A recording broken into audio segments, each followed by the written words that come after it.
I want to apologize. First, I didn't like the intro on that, so the voice isn't going to match with my lips moving, so consider this like one of those Chinese kung fu movies. Anyway, what I'm doing today is I'm going to repair the chipped glass on my DaVinci Duo. This is the first 3D printer I had ever bought. I think we paid $1,200 for it when they first came out. It was one of the first ones that people could ever buy for home use. And I've had it for years. The glass chipped on it once before. We replaced it. Cost $100 directly from DaVinci, and I didn't feel like paying that again. So this time I come up with another solution to fix that problem. Put Boomer down there and we're going to get started. What I did is I went to Big Lots, or not Big Lots, Home Depot, picked up a sheet of 20 gauge aluminum, and I have some 3M double-sided adhesive tape that's big enough to cover the whole bed. As you can see, it's been a while since I've used that. Trying to drop the bed all the way down. Fiddle farting around with the buttons.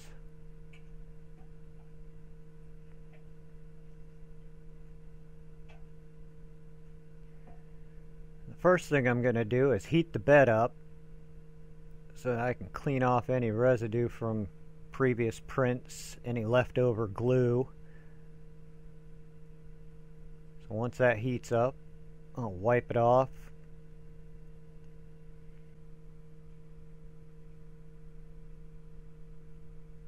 One thing I like about the DaVinci is it does not take long for that bed to heat up. As opposed to some of the other printers, it seems to take forever.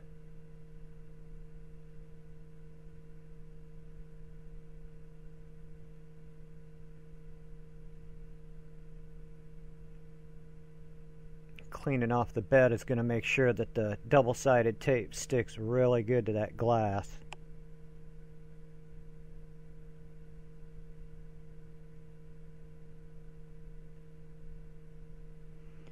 So now I'm just turning the bed off. I'm going to let it cool down. Making sure I got everything off of it. Now I'm getting an idea of just what I need to do, and that is measure.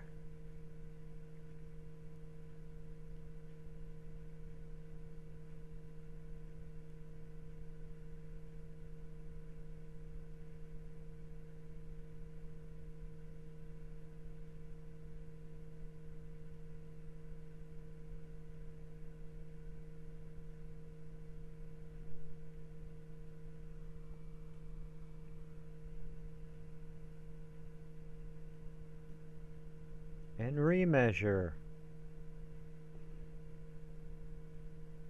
And I'm going to take and I'm going to mark some lines down my aluminum. I'm going to use my T-square and draw it all the way down. And next comes the fun part. Move the new lumber out of the way. That'll be another project coming up. Those two big pieces right there are going to be a desk that's going in the bedroom. Promised the wife I'd clean things up in here. So now what I'm doing is I'm going to cut the aluminum with my little Wen bandsaw. Put my hat on, get my safety goggles on, because aluminum shavings in your eyes are not good at all. Nice thing about this nice thin aluminum is it cuts like butter.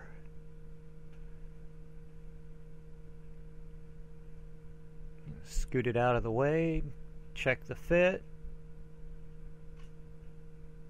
There's these little tabs on the bed that they're kind of held on with springs, and if you push them up you can slide this aluminum right underneath, and that's going to also help hold it in place. So just take and sand the edges down. The reason I went with this aluminum idea is a while back I've also got an Annette A8, and I replaced the bed on it with a sheet of aluminum and a silicone pad up underneath. The DaVinci has an integrated heating element that is like pretty much fused to the glass. It's a nightmare to try and separate it. You can't salvage it, and they want, like I said, they want $100 just to switch with a new bed. This, I think we paid $7 for the piece of aluminum, and it's going to permanently fix this problem. In theory. We're going to test this out here in the next day or two. I got to load up the laptop so I can take it out to the shop.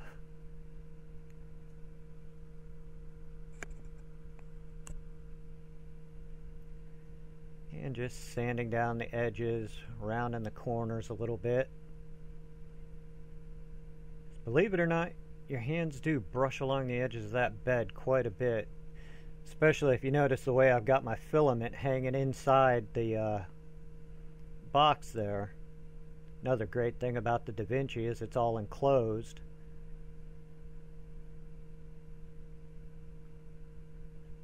Not many of the new 3D printers are enclosed like that, which makes it a pain in the butt to try and keep heat in when you're printing with stuff like ABS. PLA, it's not so bad. They like the cooler temperatures. But stuff like ABS, I haven't tried to print polycarb with this. I'm not sure the extruder could handle it. Might have to try that one day. Right now what I'm doing is popping off the little spring clips that are holding two of the springs down. That's going to let me free up the two front latches so that I can get that aluminum tape up under there.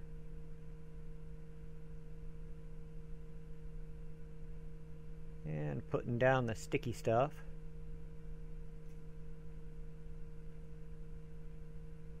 Make sure it's nice, level, no bubbles other than what's under the where the pits are.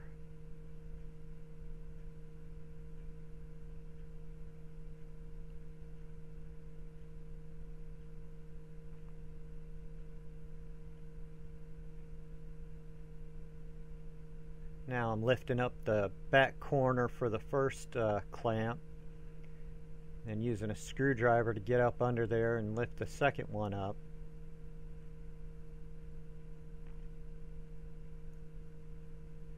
And it all lined up nicely. Give it a quick push and rub it down there, and I can put it all back together.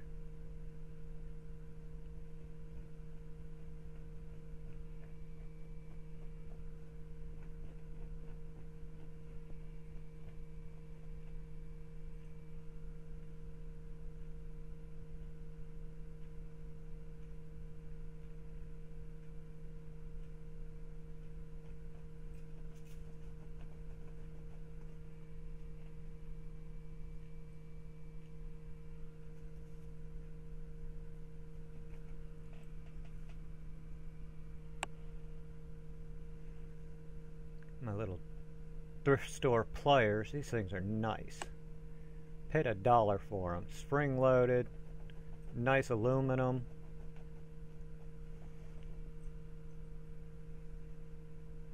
And I got a boomer digging through the carpet underneath me for some reason.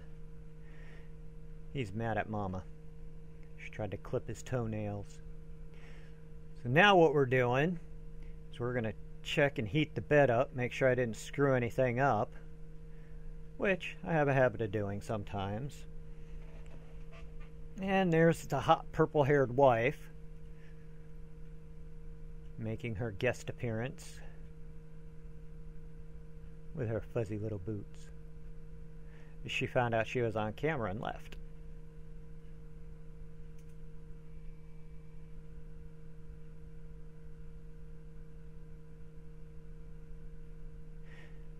Yes, I know, I vape. It's gonna kill me. I've only been doing it for like 8 years now. Haven't had any problems. In fact, I'm much healthier for it too. And yes, the bed gets hot. One of the reasons I choose aluminum as well instead of something like steel is the thermal conductivity is much better than it is with steel. It takes steel a lot longer to heat up, but the advantage of the steel, it'll hold its temperature a lot longer, which you really don't need. So in this case, aluminum is just fine. It heats up faster, cools down just as well. And according to the readouts, everything heated up just fine. And there it is, all nice, shiny, and ready to be calibrated. And there's a quick look inside. As you can see, I've made modifications to this thing. It's like no longer a DaVinci Duo. I've actually gotten rid of one of the extruders. I no longer use the cartridges for the filament. Bypassed all that. It's run inside. One of the other things I want to do in the future here is get the SD card port is actually hidden behind that panel I was just pointing at. I want to get an extension and move it up here to the front so that I no longer have to have it connected to a computer to print. Supposedly you can write to an SD card inside there and print from that, but I've never had much luck doing that.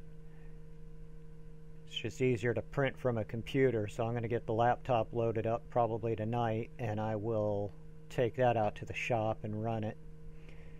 But that's it. It works. I'm going to get it calibrated and give it a try, and hopefully I can get on to 3D printing stuff for customers. And one of the things I want to try is a 3D printed hand plane, so we shall see. I want to thank everybody for watching. Hope this helps somebody out. I know these printers are kind of old and there's other ones out there, but if you ever have chipped glass, there's a solution.